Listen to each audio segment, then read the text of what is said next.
이 시간 함께 은혜 나누실 하나님의 말씀은 시편 100편 3절 말씀입니다.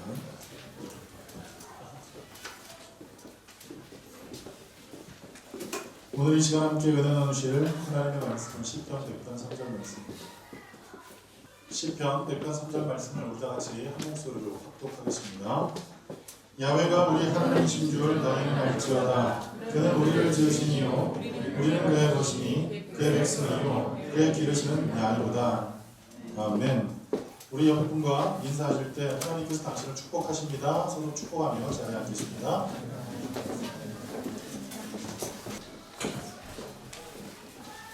할렐루야.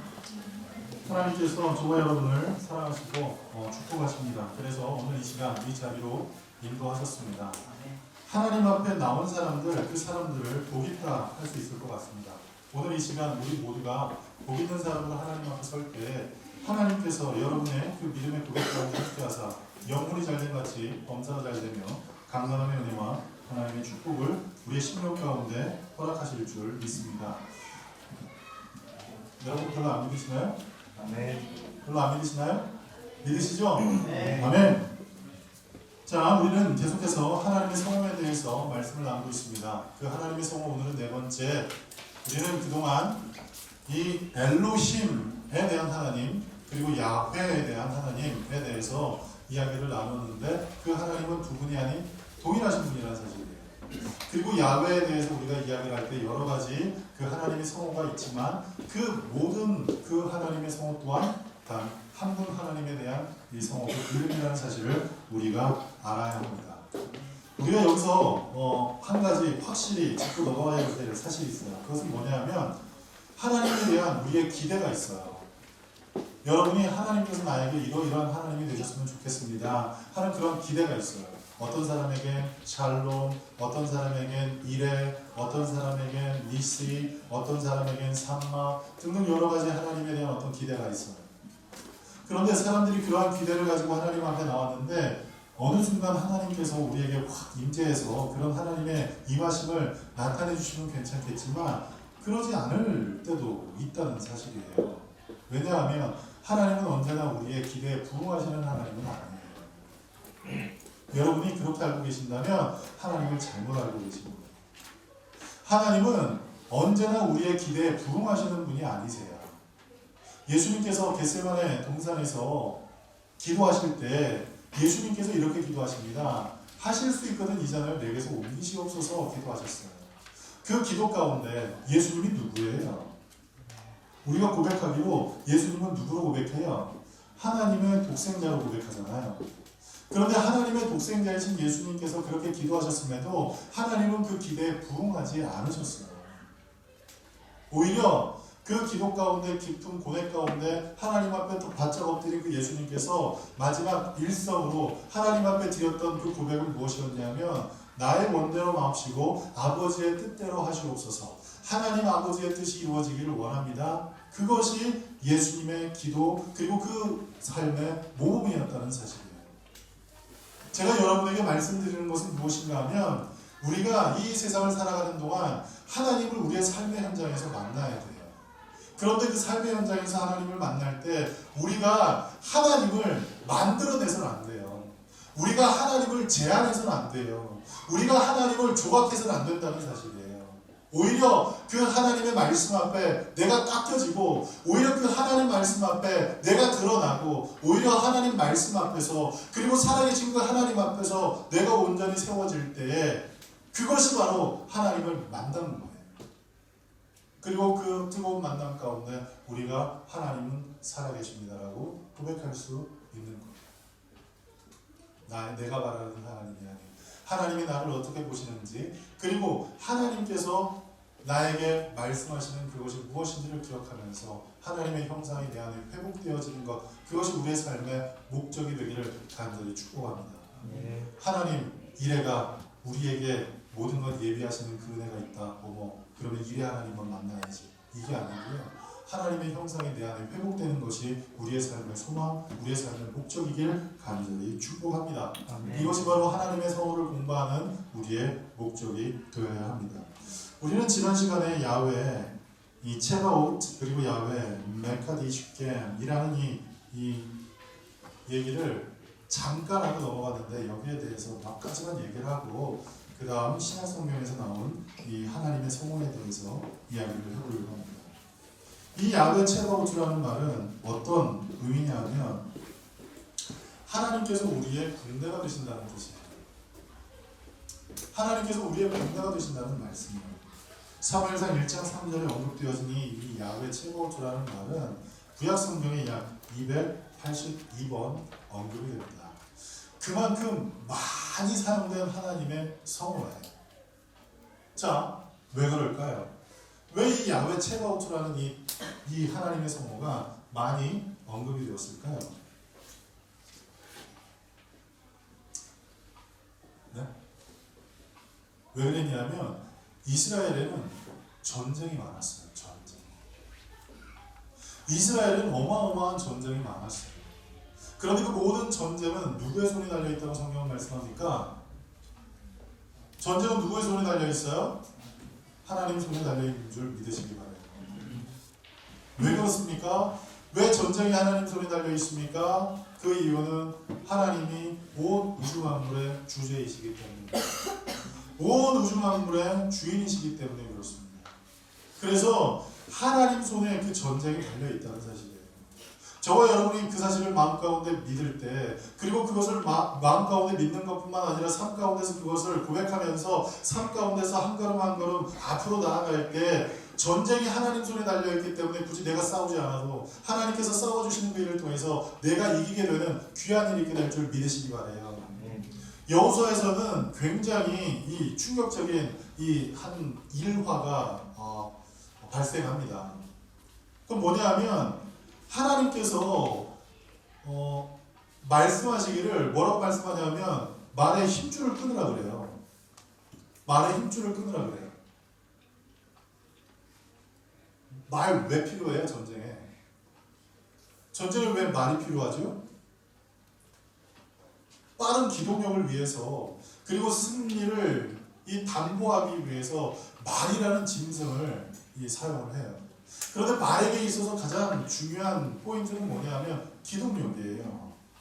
빨라야 돼요. 그리고 힘이 있어야 돼요. 그런데 빠르고 힘있기 위해서 말에게 중요한 부위는 어디냐? 바로 힘줄이에요. 그런데 이 아킬레스건을 끊으라는 거예요. 힘줄을 끊으라는 거예요. 힘줄이 끊어지면 어떻게 돼요? 말이 움직이지 못해요. 그건 왜 그래요? 왜 그랬을까요? 전쟁은 칼과 창이 있지 않아요. 전쟁은 사람의 많고 적음에 있지 않아요. 전쟁은 하나님께서 그와 함께 하시면 이길 수 있는 것, 그것이 모든 전쟁임을 기억하시기 바랍니다. 우리는 매일매일의 삶 가운데서 전쟁의 현장에 놓여 있어요. 여러분 그것을 인정하십니까? 매일매일이 여러분 전쟁이십니까? 매일매일이 여러분 치열한 전쟁과 같은 삶을 살고 있다고 생각하십니까? 나는 전쟁의 그 위치에 있지 않고 전쟁의 현장에 있지 않은데, 근데 성경은 그렇게 얘기를 하지 않아요. 에베소서 6장은 우리 모두가 영적인 전쟁에 놓여 있는 사람이라고 얘기해요. 그리고 사도 바울이 입을 열어서 우리를 하나님의 좋은 군사라고 이야기를 합니다. 그러면 하나님의 좋은 군사가 이 세상의 싸움 가운데 우리가 싸울 때 우리에게 필요한 것은 무엇이고, 그리고 어떻게 하면 그 전쟁에서 이길 수 있는가, 거기에 대해서 에베소서 6장은 이렇게 얘기를 합니다. 우리의 싸움은 혈과 육의 싸움이 아닌 정사와 권세와 세상 어두운 주관자들과의 싸움이라고 얘기합니다. 곧 우리의 싸움은 영적인 싸움이란 말이에요. 그 영적인 싸움이 가장 치열하게 일어나는 현장이 어디예요? 그 영적인 싸움이 여러분 삶의 현장에서 가장 치열하게 일어나는 곳이 바로 이 마음이에요. 아마 지금도 여러분 마음 가운데 그러한 치열한 싸움이 일어나고 있을지 몰라요. 지금 이 시간에 목사님 말씀을 들어야 되는데 귀는 들리지 않는데 어떡하지? 싸워야 돼요. 누구랑 싸워요? 목사랑 나와서 멱살 잡고 싸우라는 게 아니라 여러분 마음과 싸워야 돼요. 그래서 여러분 마음을 어떻게 해요? 다스려야 돼요. 여러분의 마음 가운데 있는 그 아직도 정복되지 않은 그 여리고 같은 것들을 깨뜨리고 부서뜨려서 하나님 말씀 앞에서, 그리고 하나님 앞에 예배드리는 그 현장 앞에서 내가 온전하게 예배 드릴 수 있도록 내 삶의 영적인 싸움에서 지금 이 시간 승리할 수 있어야 돼요. 하나님 전에 나온 것, 그것이 승리일 수 있지만 그 승리가 지속되지 않으면 그 승리는 우리의 삶 가운데 완성되지 않아요. 승리의 현장에 오긴 했지만 승리가 나의 삶 가운데 완전히 이루어진 게 아니라는 사실이에요. 예배드리면서 세상 생각해요. 예배드리면서 부정적인 생각해요. 예배드리면서 자꾸 딴 생각해요. 예배드리면서 자꾸 딴짓해요. 영적으로 여러분 지는 거예요. 여러분 영적으로 지는 거예요. 지지 마세요. 여러분을 지게 하는 게 뭐예요? 여러분을 지게 하는 게 뭡니까? 사람입니까? 환경입니까? 그리고 여러 가지 조건들입니까? 아닙니다. 여러분을 지게 만드는 것은 사단이에요. 사단에게 속지 마세요. 아멘? 그런 그 영적인 전쟁 가운데서 내가 싸우려고 하면 져요. 예수님의 제자들이 자기들 힘으로 그 모든 것을 하려고 하니까 안 됐어요. 예수님께서 제자들을 이끌고 변화산에 올라가신 그 때에 다 데리고 올라가신 게 아니라 3명만 데리고 올라갔어요. 나머지 그 제자들은 산 밑에 있었단 말이에요. 그런데 변화산에 있는 예수님과 그 세 제자는 놀라운 일들을 경험하고 있을 그때에 이 산 아래에서는 비참한 현실이 벌어지고 있었어요. 그것은 뭐냐면 귀신 들린 아이를 데리고 와서 제자들에게 치료해달라고 했는데 제자들이 아무것도 할 수가 없었어요. 비참하지 않습니까? 그때 예수님이 산에서 내려오세요. 그리고 그 귀신 들린 아이를 치료하십니다. 그러면서 뭐라 그래요? 말씀과 기도 외에는 이러한 일과 너에게 나갈 수 없다라고 말씀하세요. 여러분, 치열한 영적인 싸움의 현장에서 우리가 할 수 있는 일 아무것도 없어요. 예수님을 몇 년 동안 따라다녔던 제자들도 아무것도 할 수가 없어요. 아시겠어요?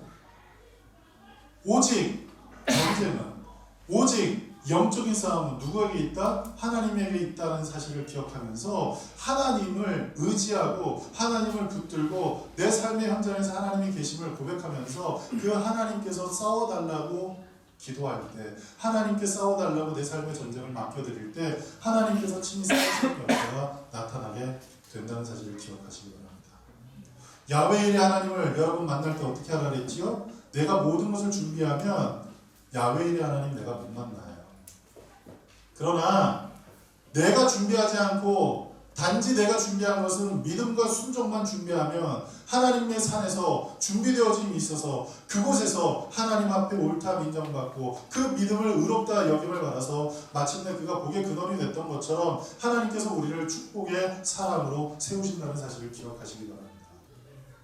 내 삶의 현장에 하나님께 맡겨드릴 수 있는, 그리고 하나님 손에 붙들릴 수 있도록 나를 온전히 의뢰하고 나의 모든 것을 하나님께 드릴 수 있는 귀한 일이 오늘 이 시간 여러분에게 있길 간절히 바랍니다.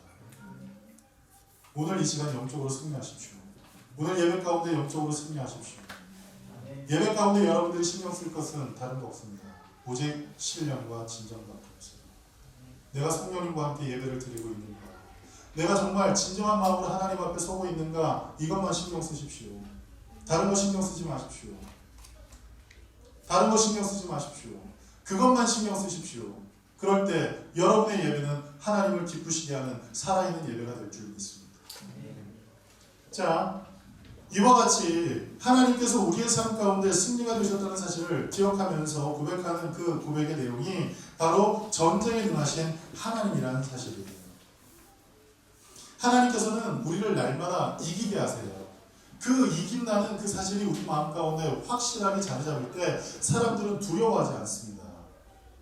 결말을 다 알면 어때요? 두렵지 않아요. 무서운 영화를 볼 때도 마찬가지예요. 막 무서운 영화를 보는데 거기에 다른 사람이 글을 써놓은 거예요. 어떻게? 그 무서운 장면에서 누구는 뭐다, 뭐 혹은 이런 스포일러를 미리 해버려요. 그럼 어떻게 돼요? 무서운 영화를 봐도 별로 무섭지가 않아요. 왜? 나올 줄 알고 있고, 그리고 누가 잘못한 줄 알고 있기 때문에. 마찬가지로 우리의 삶 가운데 두렵게 하는 일이 도사려 있고 우리를 불안하게 하는 일이 도사려 있고 여러분을 근심케 하는 일이 도사려 있지만 그 모든 것을 하나님께서 우리에게 다 알려주시고 그 모든 상황 가운데서 하나님께서 이기도록 하신다는 그 사실을 마음 가운데 믿으면 두려움 현장에서 우리가 두려워하지 않게 돼요. 요한복음 16장 33절을 우리 다 같이 한번 읽어보겠습니다. 요한복음 16장 33절이에요. 우리 다 같이 읽으시자고 말씀드렸어요. 요한복음 16장 33절이에요.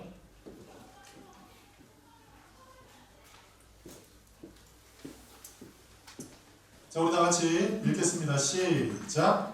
이것을 너희에게 이르는 것은 너희로 내 안에서 평안을 누리게 하려 함이라. 세상에서는 너희가 환난을 당하나 담대하라. 내가 세상을 이겼노라. 자, 요한복음 16장 33절에서 놀라운 얘기가 나와요. 승리가 나와요. 승리. 이 승리는 누가 하신 거예요? 예수 그리스도가 하셨어요. 이 승리는 내가 한 게 아니란 말이에요. 이 승리는 누가 했어요? 예수님께서 하셨어요. 그런데 이 승리가 나와 직접적인 연관성을 갖기 위해서 필요한 게 있어요. 예수님의 승리가 내 승리가 되도록 만드는 그 과정이 필요해요. 그게 뭐냐? 그게 뭘 것 같아요? 잘 보세요. 예수님이 지금 여러분에게 권면하시고 여러분에게 말씀하시는 게 있어요. 너희가 세상에서 담대해라. 내가 세상을 이겼다고 예수님이 명령하셨단 말이에요. 그러면 명령하셨는데 이 승리를 하신 예수님께서 우리 보고 승리하라고 명령하셨는데 이 승리는 내가 한 게 아니라 예수님이 하셨단 말이에요. 그런데 내가 세상 가운데서 승리할 수 있는 방법이 있어야 되잖아요. 뭐가 필요해요? 어떻게 해야 우리가 승리할 수 있어요? 계속 얘기합니다. 갈라디아서 2장 20절이에요. 이것 말고는 다른 방법이 없어요. 내 안에 예수가 살지 않으면, 내 안에 예수 그리스도께서 살지 않으면 내가 전쟁에서 이길 수 있는 방법은 아무것도 없어요. 내 안에 예수님이 살지 않는데 그런 얘기를 들었어요. 너희는 세상에 나가서 담대해라. 내가 이겼으니까 담대해. 근데 내 안에 예수님이 없어요. 그러면 어떻게 돼요? 귀신 들리는 아이가 와서 나에게 와가지고 막 나를 놀리고 약 올리고, 그리고 귀신 들리는 아이는 힘이 굉장히 세거든요. 근데 그 아이가 와가지고 막 뒤집어 놓고 막 그런 그때 내가 할 수 있는 일이 아무것도 없어요. 왜 그래요? 왜 그래요? 내 안에 이 고백이 없는 거예요. 내 안에 이 믿음이 없는 거예요. 내 안에 이와 같은 삶이 없는 거예요.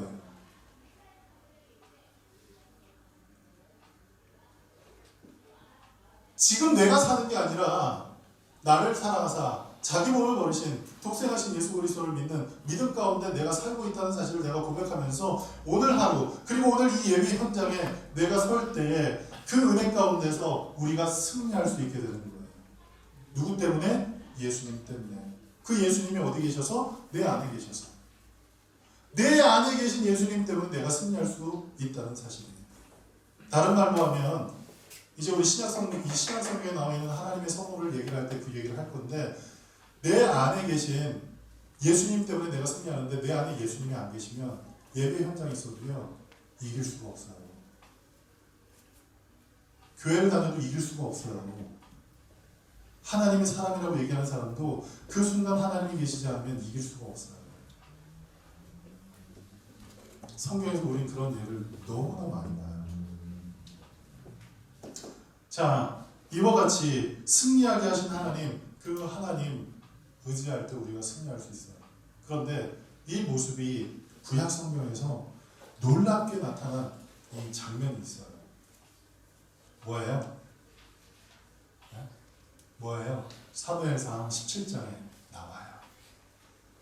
사무엘상 17장 45절에 보면 놀라운 이 현장이 우리에게 이루어지는데, 그 현장이 뭐냐 하면 골리앗과 다윗이. 골리앗 키가 2m하고 훨씬 넘는 장수가 이스라엘 앞에 서 있어요.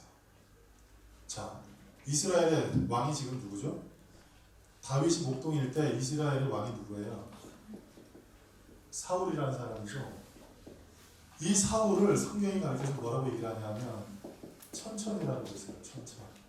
천천히 가는 사람, 천천히 하는 사람 이 뜻이 아니라 천천을 상대에서 이길 수 있을 만큼 용맹한 사람이라는 뜻이에요. 다윗이 골리앗을 무너뜨릴 때 사람들이 그렇게 얘기를 하지요. 사울은 천천히요, 다윗은 만만이다. 그렇게 얘기를 하잖아요. 사울은 천천을 이길 수 있을 만큼 위대한 왕이었어요. 그 위대함이 싸움에만 있는 게 아니라 용모도 위대했어요. 그죠? 성경은 사울이 굉장히 용모도 준수한 사람이라고 얘기해요. 심지어 다윗이 사울이 입고 있던 그 갑옷을 입어봤는데 커요. 그만큼 사울은 이 기골이 장대한 사람이었단 말이에요. 그런데 골리앗이란 이 사람이 이스라엘 앞에 나와서 뭐라고 얘기를 합니까? 뭐라고 얘기를 해요? 나랑 겨룰 사람 나와. 이렇게 얘기하는 거 거기서 멈추는 게 아니라 너희 하나님, 살아계신 하나님을 믿는 사람들이 왜 이렇게 약하냐고. 하나님 살아계시다면서 내 앞에 나올 사람이 아무도 없냐고. 너희 하나님은 나보다 약하냐고. 막 그러면서 하나님을 조롱하고 있을 그때에 사울도 그랬고 그때 있던 모든 사람도 동일하게 가만히 있었어요. 그런데 누가? 그 전쟁에 원래 참석했던 사람이 아니라 아버지 심부름으로 그 현장에 갔던 목동 다윗이 그 얘기를 들은 거예요. 그 얘기를 들은 거예요. 그 얘기를 들었는데 여기서부터 화가 치밀어 오르는 거예요. 분노가 치밀어 오르는 거예요. 보통 우리는 교회 안에서 이러한 분노를 가리켜서 거룩한 분노라고 하잖아요. 이 거룩한 분노가 치밀어 오르는 거예요. 도대체 저게 뭔데? 도대체 저렇게 흉측하게 생긴 저게 뭔데 하나님의 이름을 조롱하나? 우리 하나님은 어떤 하나님인데? 야훼 체바오트, 승리하시는 하나님, 전쟁에 능하신 하나님인데 그 전쟁에 능하신 하나님을 저렇게 흉측한 인간, 저게 하나님의 이름을 욕되게 할 수 있나? 라는 생각이 마음 가운데 들면서 그 마음에 화가 치밀어 오르기 시작한 거예요. 분노가. 그렇게 분노가 치밀어 오르는 그때에 다윗이 이렇게 얘기를 합니다. 사무엘상 17장 45절에 너는 칼과 단창으로 내 앞에 나아오니와 나는 내가 조롱하는 만군의 야훼 하나님의 이름으로 내 앞에 나아간다. 그리고 내가 오늘 반드시 너를 죽인다. 그렇게 얘기를 했어요. 여러분, 하나님을 조롱하는 세대에 우리 지금 살고 있잖아요. 그 조롱하는 무리 가운데서 우리도 섞여 살고 있잖아요. 어느 순간 나도 하나님을 조롱하는 무리 가운데 섞여서 삶으로 때가 타고 오염되고 그리고 이염돼서 나도 하나님을 욕되게 하고 있지는 않습니까? 그럴 그때에 돌이켜 회개하고 전쟁에 능하신 하나님, 모든 군대보다 뛰어나신 하나님, 그 하나님 나와 함께 하심을 믿고 그 하나님 의지하면서 당당히 맞서시기 바랍니다. 그럴 때 하나님께서 여러분을 위해서 싸워주시는 역사가 있을 줄 믿습니다. 자, 그리고 그 다음 야훼 체바오트 말고 야훼 멜카디시케이라는 말이에요. 이 말은 출애굽기 31장 13절에 기록된 말씀으로 우리를 거룩하게 하시는 하나님이라고 말씀드렸죠. 다시 얘기합니다. 여러분, 지난주에 얘기했죠. 제가 거룩이 뭐예요? 거룩이 뭐예요? 거룩이 뭐예요? 이거는 우리 교회에서 제가 벌써 몇 번 얘기를 했는데요. 거룩이 뭐죠? 하나님의 임재가 거룩이에요. 하나님의 임재가 내 안에 임해서 그 임재함이 너무나 놀랍고 너무나 감격스럽고 너무나 황홀해서 그때 나오는 탄성, 그 고백이 거룩인 거예요. 이사야 6장에 보니까 거룩하다. 그 고백이 나와요. 왜? 하나님의 영광이 성전에 가득했기 때문에.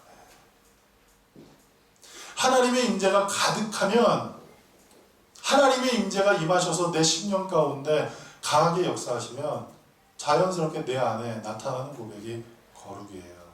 자, 그런데 이 거룩이라는 건 하나님은 우리를 거룩하게 하시는데 이 거룩이 이스라엘 백성들에게 한 번 딱 임하는 사건으로 주어진 게 아니라 지속적으로 그 거룩이 이루어져야 해요. 그죠? 어느 한 날에 2017년 3월 19일 날 딱 내가 거룩해지면 그걸로 끝나는 게 아니라 그 거룩이 우리의 삶 가운데 지속적으로 유지돼야 되죠. 그죠?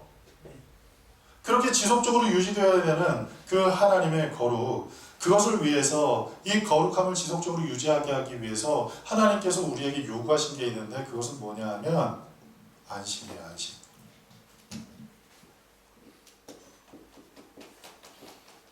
여러분, 하나님께서 우리에게 명령하신 게 있죠. 안식일을 기억하여 거룩히 지키라고 말씀하셨잖아요. 안식. 하나님께서 인간을 만드시고 난 다음 그에게 명령하신 게 뭐예요? 안식하라고 얘기를 하셨잖아요. 자, 안식 뭐예요? 우리 신구약 파노라마 내비게이션 하는 분들에게는 얘기를 했어요. 안식이 뭐예요?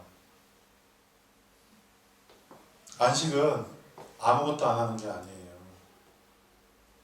안식은 아무것도 안 하는 게 아니에요. 만약 여러분 안식 그렇게 알고 계세요? 만약 여러분이 안식은 아무것도 안 하는 거다, 안식일은 아무것도 안 하는 거다, 그렇게 알고 계시면 여러분 여러분 손가락질한 바리새인과 똑같은 사람 되는 거예요. 왜? 예수님 안식일에 손 마른 자 치료하셨어요. 예수님 안식일에 일하셨단 말이에요. 그러면서 그 바리새인들에게 뭐라고 얘기를 해요? 너희 종들이 있고 너희 집에서 중요한 게 있는데 그게 죽어갈 때 너희들 아무것도 안 하니? 또랑이 빠졌는데 너희들 아무것도 안 하니? 그렇게 물어보셨잖아요. 여러분, 안식이 뭐예요? 아무것도 안 하는 거예요? 여러분, 안식 바로 아셔야 돼요. 안식은 하나님 안에 내가 거하는 게 안식이에요. 하나님이 내 안에 거하시는 게 아니라 내가 하나님 안에 거하는 게 안식이에요. 하나님이 내 안에 거하시는 것을 다른 말로 뭐라고요? 거룩. 내가 하나님 안에 거하는 건 뭐예요? 안식이에요. 여러분, 안식일은요, 금요일부터 토요일까지잖아요. 안식, 아무것도 안 해요. 그러면서 나는 안식 지켰다고 그래요. 아니, 그게 아니에요. 내가 하나님 안에 거하기 위해서, 하나님과 함께하기 위해서, 내 삶이 하나님 대신 지성소에 들어가기 위해서 내가 한 걸음 한 걸음 나아가는 그런 의지, 결단, 그리고 행함이 없으면 내 안에 안식은 없어요. 내가 하나님 안에 거해야 돼. 요한복음 15장에 놀라운 말씀이 우리에게 주어집니다. 내가 너희 안에 거하면, 너희가 내 안에 거하면 무엇이든지 원하는 대로 거하면 그러면 내가 시행할 것이다. 얼마나 축복된 말씀이에요. 모든 걸 시행하신대요. 근데 그러한 조건이 있어요. 그게 뭐예요? 내가 너희 안에, 그리고 너희가 내 안에 거해야 돼요. 여러분, 우리가 하나님 안에 거합니까? 하나님 안에 거해요? 이 안식, 하나님께서 우리에게 하나님의 의를 우리의 삶 가운데서 누리도록, 하나님의 의를 우리의 삶 가운데서 이루도록 하나님께서 만드신 게 뭐냐면 안식이에요. 안식. 안식일이에요. 그래서 이 안식일을 히브리어로 뭐라 그래요? 사밧이라고 해요. 사밧.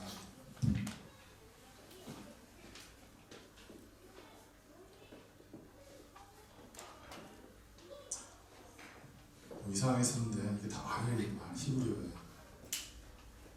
자, 이 사밧인데, 이 사밧이라는 말이 뭐냐면 안식이라는 말이죠. 그래서 이 말이, 안식일이 나중에 뭘로 돼요? 사바스. 그죠? 그 말의 어원이 이 사밧이라는 말이에요. 근데 이 사밧이라는 것, 이것은 안식일인데 이 사밧의 어원이 뭐냐면요, 이 뒤에 T가 빠지고 이 슈브라는, 이 슈브, 이 두 말이 이제 어원인데, 이 슈브가 뭐냐면 깨뜨리는 거예요. 깨뜨리는 거. 깨뜨리는 거. 이 깨뜨리는 거. 그리고 다른 말로 하면 회개예요, 회개. 내가 하나님 앞에 깨뜨리지 않으면 안식을 할 수가 없어요. 아시겠어요? 내가 갖고 있는 내 생각들, 내가 말하는 내 모든 것들, 그리고 내가 지금 골똘히 전념하고 있는 그 모든 것들을 내가 깨뜨리지 않으면, 하나님 앞에서 그것을 깨뜨리지 않으면 어때요? 안식할 수가 없어요. 깨뜨려야 돼요. 깨뜨려야 돼요. 돌이켜야 돼요. 그리고 잘라내야 돼요. 이것이 이 사밧이에요. 그런데 이 사밧, 이 말, 이것은 안식이고, 이 거룩이라는 말은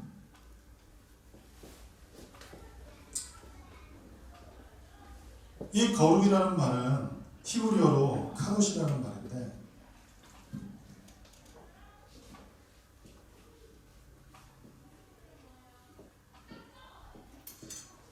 이 카도시라고 얘기하는 이 말은 어떤 의미냐면 분리를 의미해요. 분리. 구별되는 걸 의미해요. 깨뜨리고 분리하는 거, 말은 다르지만 똑같죠? 그렇죠?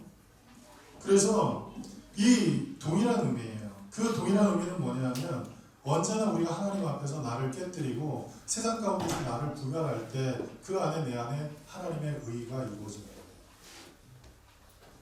자기 부정이 내 안에 이루어지고, 그리고 세상 가운데서 구별됨이 내 안에 이루어질 때 내 안에 하나님의 뭐가 이루어져요? 하나님의 의가 이루어진다는 사실을 기억하시기 바랍니다. 사바스, 이것은 안식이고, 카도시, 이것은 거룩인데, 히브리어로 카도시는 거룩이라고 얘기하는데, 이 카도시라는 말은 어떤 뜻이라고요? 분리해낸다고. 분리해낸다. 그러한 이 분리하는 그 작업. 그래서 이러한 어떤 안식, 거룩의 의식을 갖고 살았던 종교개혁자들이 그렇게 얘기를 합니다. 코람데오. 코람데오. 따라합시다. 코람데오. 코람데오. 이 코람데오라는 뜻은 뭐냐면 하나님이 내 앞에 계시다는 뜻이에요. 하나님이 내 앞에 계시다는 그 사실을 기억하면서 우리가 사는 거예요. 매일매일 하나님은 나와 함께 하시고 내 앞에 계신다는 그 사실을 기억하며 사는 거예요. 욥은 욥기 23장에 이렇게 고백합니다. 하나님께서 나를 위해서 일하시는데 내가 하나님을 볼 수 없다 그래요. 하나님이 내 좌편에, 하나님이 내 우편에, 하나님이 내 앞에서 행하시는데 내가 하나님을 볼 수 없다 그래요. 그러면서 욥기 23장 10절에 이렇게 고백합니다. 그러나 나에게 하는 길을 오직 그가 하시나니 그가 나를 단련하신 후에 나는 정금같이 나올 거다라고 고백합니다.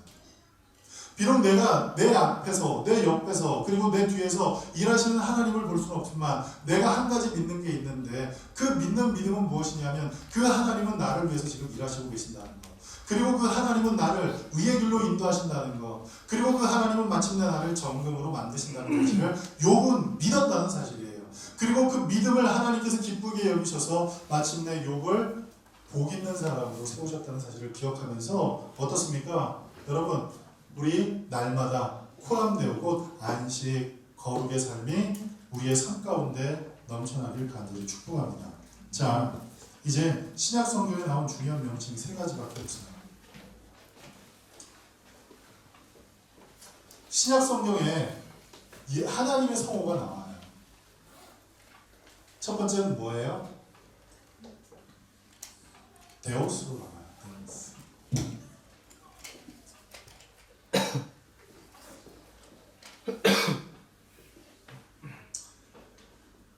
이 데오스라는 말, 이것은 엘로힘이라는 말, 그 다음에 야훼라는 말 모두를 다 포함할 수 있어요. 전능하신 분, 지극히 높으신 분, 그리고 창조하시는 분, 뭐 등등 여러 가지 그 뜻을 갖고 있죠. 그리고 두 번째, 이거는 우리가 그동안 이 엘로힘, 그 다음에 야훼에 대해서 설명을 하면서 많이 얘기했기 때문에 이 데우스는 그런 의미입니다 하고 이제 넘어가요. 자, 이 두 번째는 뭐예요? 주. 이 주라는 말인데,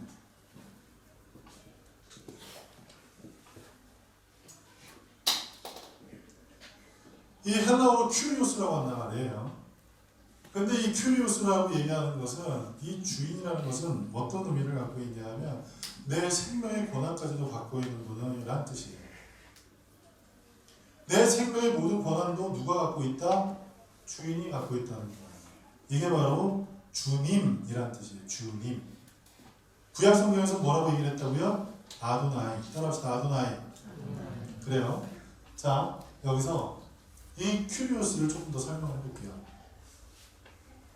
어제 우리 제자훈련 때 했던 내용인데요.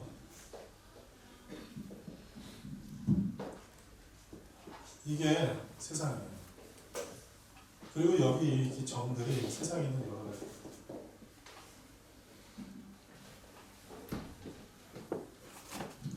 근데 여기 가운데 이 의자가 보이잖아요.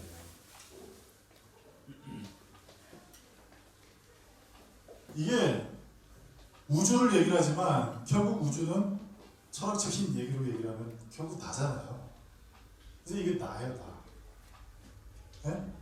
이 나라는 내가 세상을 살아가는 동안 나는 여기 의자가 있는데 예수 그리스도가 이제 십자가가 지금 어디 위치에 있냐 이거예요. 이 세 가지 견해가 있어요. 세 가지. 나는 이 안에 들어가 있어요. 그런데 십자가는 밖에 있는 거예요. 이걸 뭐라 그래요? 이 구원을 받지 않, 구원받지 않은 사람이에요. 네? 그런데 두 번째, 첫 번째는 뭐라고요? 내가 여기 위에 앉아 있고 의자에 앉아 있고 십자가는 밖에 있어요. 네? 자, 두 번째, 이제 두 번째 설명합니다. 두 번째는 뭐냐 하면 내가 의자에 앉아 있어요. 근데 십자가가 이 안에 들어왔어요. 십자가가 있어요. 뭐라고 얘기할 수 있어요? 이제 하나님의 자녀가 된 사람이라고 생각할 수 있겠잖아요. 하나님의 백성이라고 얘기할 수도 있겠잖아요. 우리가 요새 매일 성경을 보면서 민수기를 보잖아요. 민수기를 볼 때 이스라엘을 하나님의 백성이라고 얘기하는데 그 모든 사람들이 다 하나님 말씀 따랐어요? 아니에요. 나중에 이제 고라 자손들이 나오고 그들이 하나님의 진노하심 가운데 들어가는 모습들을 우리가 이제 보게 될 거란 말이에요. 이 의자에 앉는다는 것은 나의 삶의 주재권이 누구한테 있냐는 거예요. 누가 나의 삶의 중심이고 나의 삶에 누가 키를 잡고 있고 나의 삶에 누가 주인이냐 이것을 이제 얘기를 하는 건데 내가 이 의자에 앉아있고 이 십자가는 그냥 이 여기에 있다면 이것은 요한계시록 3장 20절 말씀과 똑같은 거예요. 요한계시록 3장 20절에 보면 볼지어다 내가 문 밖에서도 두드리노니 문 밖에 서서 그냥 예수님이 두드리는 상태인 거예요. 문을 안 열은 거예요. 문을 열어서 예수님을 영접했다고 하지만 아직도 예수님은 나의 삶의 주인이 아니신 거예요. 내 삶의 주인은 누구예요? 여전히 나인 겁니다.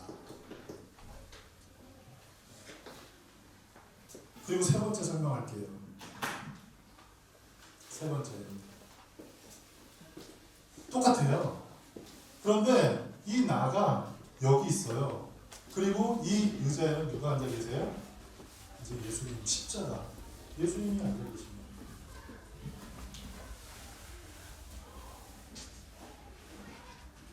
이 세 가지의 차이를 아시겠어요, 여러분?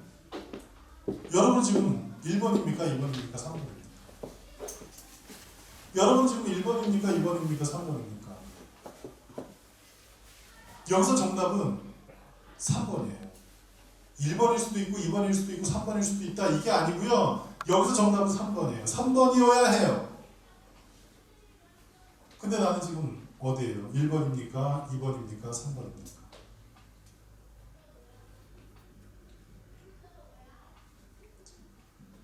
어제 우리 제자훈련하면서 그런 얘기를 했어요. 자기가 여태까지 하나님을 믿었던 것, 그것들을 너무 잘못 믿었던 것 같은 생각이 든다고. 그러면서 한지체가 힘들어요. 고백을 합니다. 근데 보면 성경도 열심히 읽어요. 기도도 열심히 해요. 그 요새 보니까 금토주 매일 교회 나와 살아요. 그런데 고백하는 거예요. 내가 하나님을 잘못 믿는 것 같아. 여러분, 성경 읽고 기도하는 거 그게 하나님 믿는 게 아니에요. 오래전부터 제가 그 얘기를 했잖아요. 이것은요 신앙생활이 아니고 뭐라 그랬어요? 종교활동이라고 그랬어요. 신앙생활은 뭐예요? 내가 믿는 것, 내가 아는 것, 그것을 삶 가운데서 행하는 것, 그것을 이루어내는 것, 그것이 신앙생활이에요. 성경 많이 하는 게 신앙생활이 아니고요. 기도 오래 하는 거 신앙생활이 아니에요.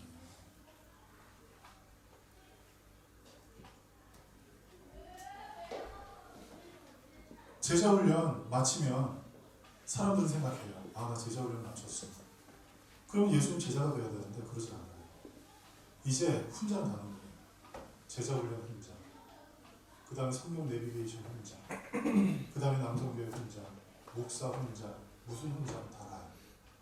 그러면서 사는 거예요. 신앙생활은 훈장 나는 생활이 아니라 면류관 쓰는 생활이에요. 면류관을 얻기 위해서 신앙생활하는 거예요. 우리 2주 전에 금요일에 때 면류관 얻는 삶에 대해서 얘기했죠.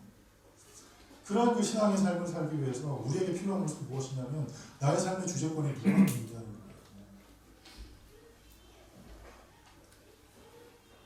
예수님 몇십 년 믿었다고 해서 나의 삶의 주제권이 이걸로 자연스럽게 될 것 같습니까? 되지 않아요. 어제 우리 제자훈련에서 나오는 얘기는 뭐냐면 원래 우리는 어떤 사람이었냐면 베드로였어요. 원래 우리는 어떤 사람이냐 하면 가룟 유다였어요. 원래 우리는 어떤 사람이냐 하면 고라 같은 사람이에요. 예수님을 모른다고 부인하고 예수님을 팔아먹고 예수님을 십자가에 못 박는 사람, 그 사람이 우리예요. 그런데 우리에게 예수님이 찾아오셔서 제자성을 주셨어요. 그때에는 예수님이 나를 제자 삼아서 예수님이 나와 함께 하실 때에는 내가 예수님 따라다닐 때는 어때요? 오병이어의 기적도 나타나요. 물 위도 걸어요. 죽은 사람도 살아나요. 병든 사람이 치료돼요. 귀신도 쫓아내요. 그런데 그 예수님이 떠나가셨어요. 예수님이 눈앞에 보이는 현장에서 붙들려 가신 거예요. 그러자 어떻게 돼요? 원래대로 돌아가게 돼요. 예수님 나 몰라요. 예수님 버리고 다시 자기 고향으로 돌아가는, 그게 우리의 모습이에요. 우리가 열심히 살 수 있는 거, 하나님 뜻대로 사는 거, 이것이 원래 우리 모습이 아니라 하나님 뜻에 반해서 사는 게 그게 원래 우리 모습이라고요.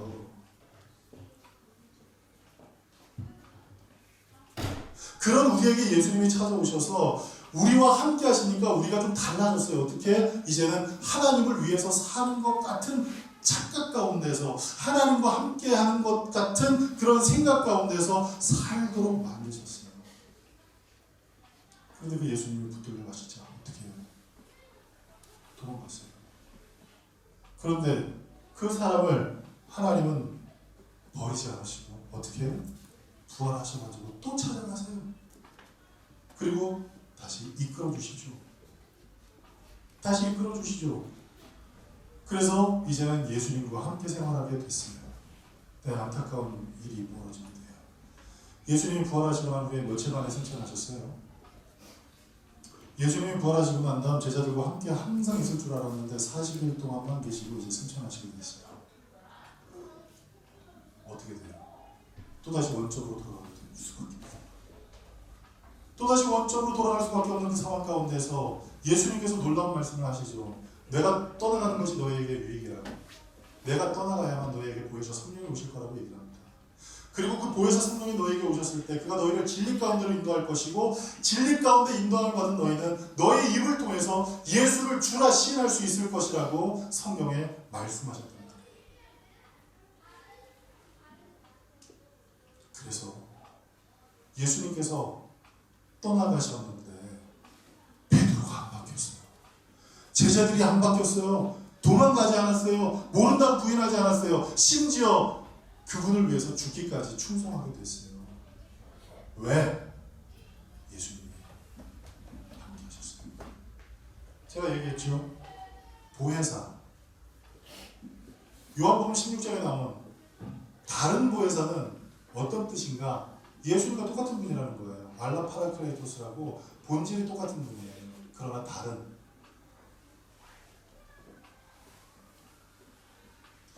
보혜사이신 성령이 오셨고 첫 번째 보혜사이신 예수님이 우리와 함께 하셨다가 그분은 이제 승천하셨고 그래서 요한복음 14장에 있는 말씀처럼 우리를 위해서 처소를 예비하러 가셨고 그래서 그 예수님은 지금 우리와 함께 계시지 않는데 우리 안에 또 다른 보혜사가 임하셨는데 그 보혜사가 우리 안에 계시지 않으면 우리는 어떻게 된다?